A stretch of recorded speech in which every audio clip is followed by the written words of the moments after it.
तर बच्चा पार्टी आज आपण शिकतोय इयत्ता 7वी गणिताचा पाठ 6 घातांक। तर हा घातांक आज आपण शिकणार आहोत। तर सर्वप्रथम आपण पाया व घातांक हे समजून घेऊया। तर मी हे उदाहरण लिहिलेलं आहे। तर हे दोनची बेरीज आपल्याला माहिती आहे की पुन्हा पुन्हा एकाच संख्येची जी बेरीज केलेली गुणाकाराच्या रूपात मांडता येते। एकाच संख्येची पुन्हा पुन्हा केलेली बेरीज गुणाकाराच्या रूपात मांडता येते। तर उदाहरण घेतले तर आता 2 + 2 + 2 हे 2 मी 8 वेळा लिहिलेले आहेत। 1 2 3 4 5 6 7 8 हे 2 मी कितीदा लिहिलेले आहे 8 वेळा। म्हणून मी इथे काय लिहिलंय 2 × 8। तर 2 × 8 किती आले 16 बरोबर आहे। तर आता ही संख्या 8 वेळा घेऊन केलेला गुणाकार बघूया। तर हे 2 गुणाकाराच्या रूपात मी 8दा लिहिलेले आहे। 2 हे 2 × 2 × 2 × 2 असे मी 8 वेळा लिहिलेले आहे। तर येथे 2 ही संख्या 8 वेळा घेऊन गुणाकार केलेला आहे। तर हा गुणाकार थोडक्यात कसा लिहितात तर हा असा लिहितात। 2च्या डोक्यावर काय आहेत 8, कारण हे 2 8 वेळा आपण 2चा गुणाकार केलेला आहे। तर तो थोडक्यात असा लिहितात। तर इथे 2 हा पाया आहे आणि 8 हा घातांक आहे। तर 2 यांचे वाचन 2चा 8वा घात 2चा 8वा घात 2चा 8वा घात असे पण वाचन करतात किंवा 2चा घातांक 8 2चा घातांक 8 असे पण वाचन करतात। आता समोर बघूया आपण। तर हे लक्षात आलं आपल्या की हा 2 म्हणजेच पाया आणि 8 म्हणजेच घातांक।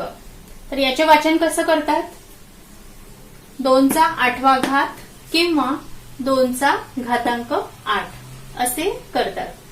तर आता कोणतीही सामान्यपणे ही कोणतीही संख्या असेल तर आपण a × a आपण हे असे m वेळा लिहिले तर ते काय येईल a चा घातांक m, कारण आपण a किती वेळा लिहिलेले आहे m वेळा। म्हणून इथे काय येईल उत्तर a चा घातांक m। तर a चा घातांक m चे वाचन आपण कसं करू a चा m वा घात किंवा a चा घातांक m। परत एकदा सांगते, आपण a ही कोणतीही संख्या असेल तर आपण a ही m वेळा लिहिलेली आहे। a × असे m वेळा लिहिलेले आहे। तर आपण लिहिताना कसं लिहू ते थोडक्यात a चा घातांक m। आणि इथे वाचन कसं करू आपण याचं वाचन कसं करू तर याचं वाचन आपण a चा 8वा a चा m वा घात किंवा a चा घातांक m a चा m वा घात a चा m वा घात किंवा a चा घातांक m असे याचे वाचन करतात।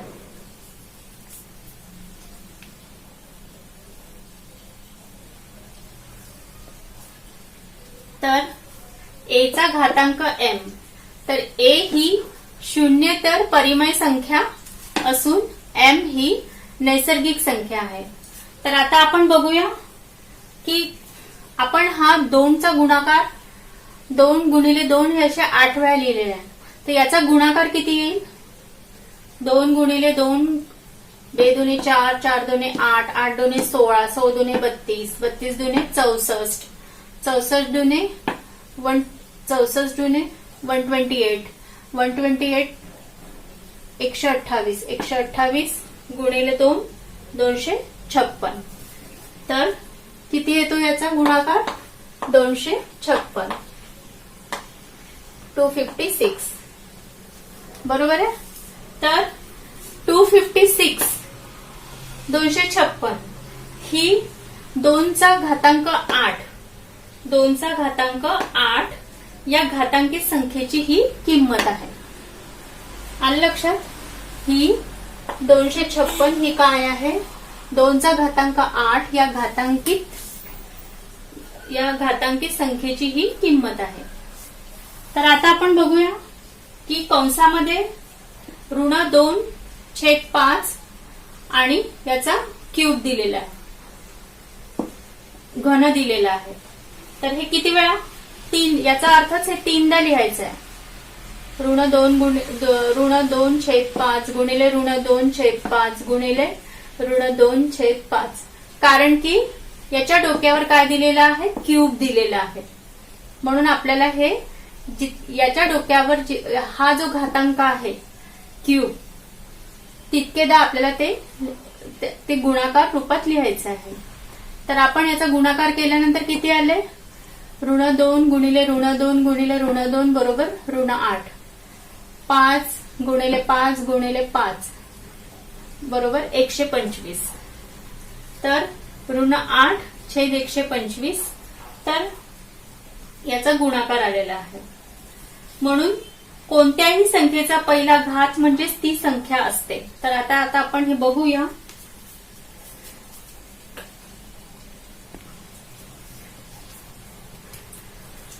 आता आपण बघतोय की कोणत्याही संख्येचा पहिला घात म्हणजे ती संख्याच असते. उदाहरण 5/1 तर बरोबर 5. 10चा घातांक 1 बरोबर 10. कंसामध्ये 2/2/3 चा घातांक 1 बरोबर 2/3. 4चा घातांक, तर संख्येचा घातांक 1 असेल, कोणत्याही संख्येचा घातांक 1 असेल तर तो न लिहिण्याचा संकेत आहे. तर जसे 4चा घातांक 1 तर बरोबर 4चा घातांक 1 तर 4. तर इथे 4चा घातांक 1 म्हणजे 4 होतो. म्हणून आपण घातांक 1 काहीच नसेल तरी म्हणजे हे लक्षात घ्यायचं की घातांक 1 आहे. लिहिताना ते फक्त 4च लिहितात. तसेच एचा घातांक 1 तर बरोबर ए. तर आता बघूया आपण वर्ग व घन. तर 4चा वर्ग याच्या बरोबर 4चा वर्ग म्हणजे हा 4चा घातांक 2 आहे, यालाच वर्ग असे म्हणतात. तर आपण हे 4 2 वेळा लिहिले. 4 गुणिले 4 याचे वाचन कसं करतात? 4चा दुसरा घात किंवा 4चा वर्ग. लक्षात आलं? 4चा दुसरा घात किंवा 4चा वर्ग. नंतर हा एचा घातांक 2 तर ए 2 वेळा लिहिले. तर याचे वाचन कसं करतात? एचा दुसरा घात किंवा एचा वर्ग. 4चा घातांक 3 याचे वाचन कसं करतात? आपण 4चे घातांक 3 आहे म्हणून 4 हे 3 वेळा लिहिलेले आहेत. आणि वाचन कसं करतात त्याचं? 4चा तिसरा घात किंवा 4चा घन. एचा घातांक 3 म्हणून आपण हे ए 3दा लिहिलेले आहे. ए गुणिले ए. तर याचं वाचन कसं करतात? एचा तिसरा घात किंवा एचा घन.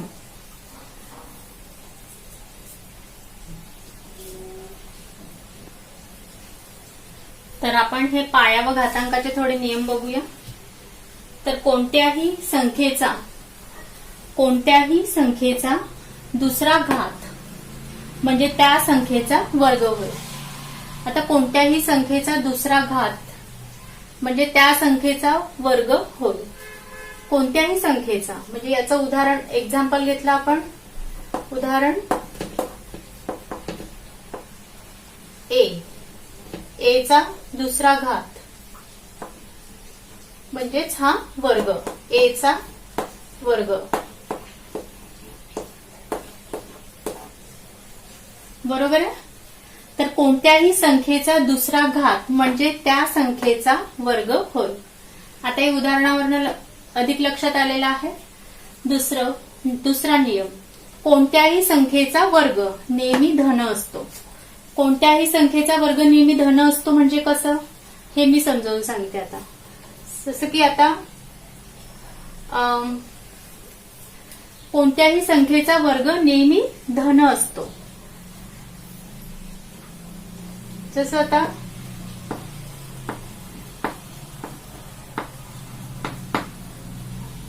नेहमी धन असतो वर्ग. कोणत्याही संख्येचा वर्ग नेहमी धन असतो.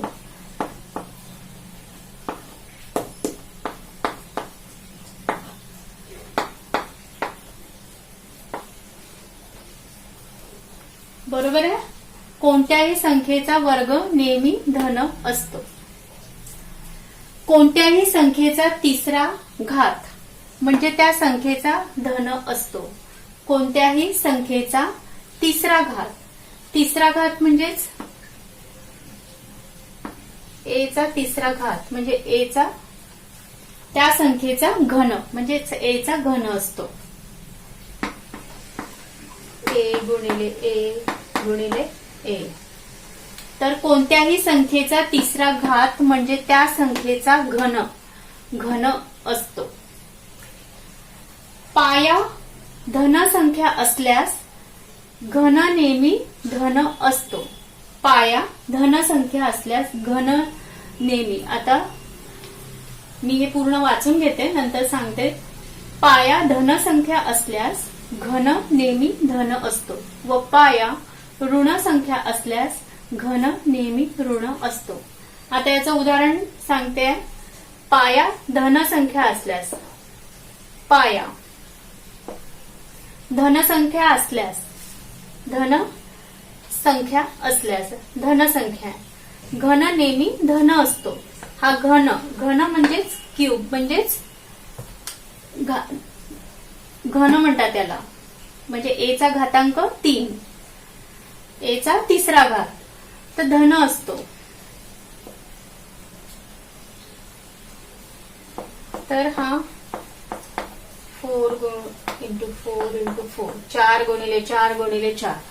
तर आपण याचा गुणाकार आहे किती 64 म्हणजे 64. तर घन नेहमी धन असतो व पाया ऋण असल्यास. आता हाच पाया ऋण आहे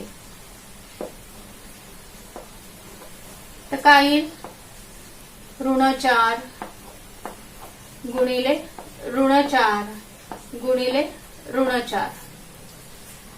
तर घन कसा राहील हा ऋण 64. आलं लक्षात. धन आणि ऋण लक्षात आलं.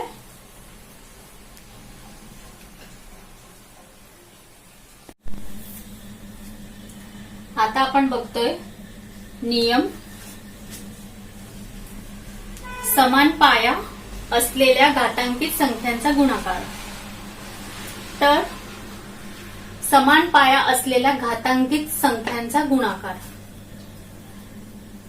जर ए ही कोणतीही परिमेय संख्या असेल, जर ए ही कोणतीही परिमेय संख्या असेल आणि एम व एन हे कोणतेही धनपूर्णांक असतील तर काय येईल हे लक्षात ठेवायचं आहे. हा नियम, हे सूत्र. ए घातांक एम गुणिले ए घातांक एन बरोबर ए घातांक एम प्लस एन, एम अधिक एन. तर पाया सेम आहे, सारखा आहे. परिमेय ए ही परिमेय संख्या आहे आणि एम आणि एन हे धनपूर्णांक आहे. तर काय येईल ए घातांक एम गुणिले ए घातांक एन. कारण की हा पाया समान आहे आणि आपला आहे नियम समान पाया असलेल्या घातांकित संख्यांचा गुणाकार. तर ए घातांक एम गुणिले ए घातांक एन बरोबर ए घातांक एम प्लस एन. तर आता हे उदाहरण मी सोडवून दिलेले आहे. समजावून सांगते. 2 घातांक 4 गुणिले 2 घातांक 3 पाया सेम आहे, सारखा आहे. घातांक भिन्न आहे. तर आता बघा, आपण 2 घातांक 4 ला 4 चा विस्तार केला म्हणजे 2 चा गुणाकार 4दा 2 गुणिले 2 गुणिले 2 गुणिले 2 गुणिला परत कंसामध्ये 2 चा घन दिलेला आहे म्हणजेच 2 गुणिले 2 गुणिले 2. आता आपण हा कंस काढून 2 कंस काढून घेतला आणि हे 2 आपण कंस काढून घेतलेला आहे. तर हे 2 आपण 7 वेळा लिहिलेले आहे. 2 गुणिले 2 गुणिले असे 7 वेळा लिहिलेले आहे. तर 2 चा घातांक आलेला आहे 7. 2 घातांक 7 म्हणून 2 घातांक 4 गुणिले 2 घातांक 3 बरोबर 2 घातांक 4 अधिक 3 4 अधिक 3 या सूत्रानुसार बरोबर उत्तर काय आलं आपलं 2 घातांक 7. आता आपण परत आणखी उदाहरण एक घेऊया.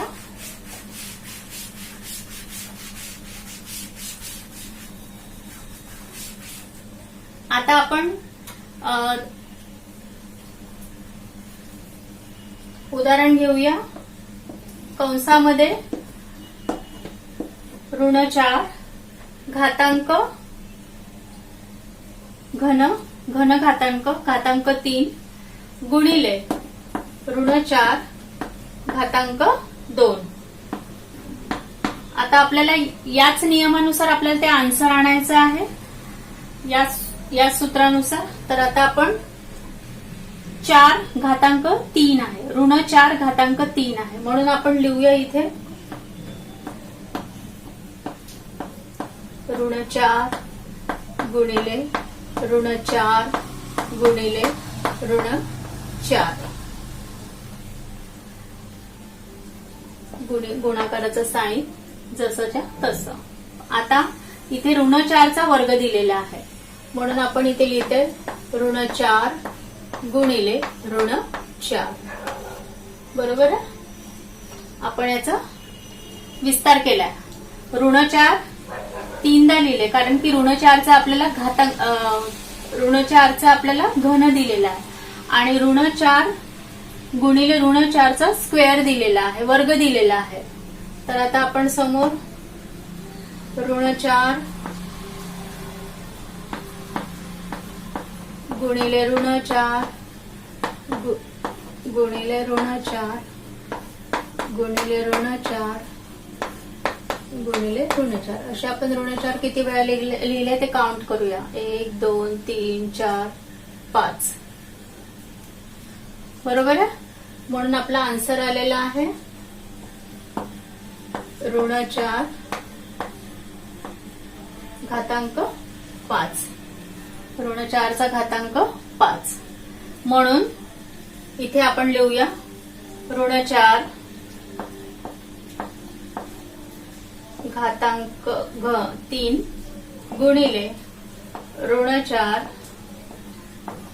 घातांक 2 बरोबर ऋण 4 आलं लक्षात. ऋण 4 3 घातांक 3 अधिक घातांक 2 बरोबर ऋण 4 घातांक 5 आलं लक्षात. उदाहरण आता आपण परत एक उदाहरण घेऊया. आलं लक्षात. आता आणखी 3 उदाहरणं घेतो. आता लास्ट उदाहरण घेतो ते वेगळं उदाहरण राहील. आता त्यावरनं आणखी जास्ती क्लिअर होईल आणि सोपी जाईल. घातांक अधिक आपण सोप्या पद्धतीने शिकतो. तर आता बघा हे उदाहरण 3/5 वर्ग 5 चा वर्ग 3/5 चा वर्ग गुणिले 3/5 चा घातांक 4. तर आता परत 3/5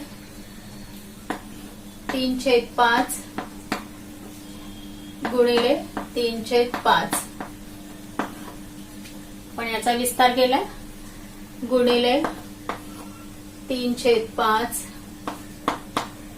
गुणिले 3/5 गुणिले 3/5 गुणिले 3/5, कारण याचा घातांक दिलेला आहे 4 वेळा, 4 दिलेला आहे, त्यामुळे आपण 3/5 हे 4 वेळा गुणाकार स्वरूपात लिहिलेले आहे. तर आता आपण 3/5 गुणिले 3/5 कंस निघेल, गुणिले 3/5 गुणिले 3/5 गुणिले 3/5 गुणिले 3/5. तर आपण काउंट करूया. 1 2 3 4 5 6 6, म्हणजेच 3/5 घातांक किती आलेला आहे, 3/5 घातांक 6. तर आता हा जो फॉर्म्युला आहे त्यानुसार 3/5 म्हणून देअरफॉर 3/5 चा वर्ग गुणिले 3/5 घातांक 4 बरोबर 3/5 इन ब्रॅकेट घातांक 2 प्लस घातांक 4. म्हणजेच हे 2 म्हणजेच काय आहे m प्लस n म्हणजेच हे 4, 2 प्लस 4 म्हणजेच m प्लस n. तर याच याच्यानुसार आपल्याला हे सर्व गणित, हे 3 उदाहरणं मी सोडवून दिलेली आहे. हे सूत्र लक्षात येण्यासाठी, कारण की हे महत्वाचं आहे. तर अशाच पद्धतीने आपल्याला या सूत्रानुसार हे गणित समोरची पण सोडवायची आहेत.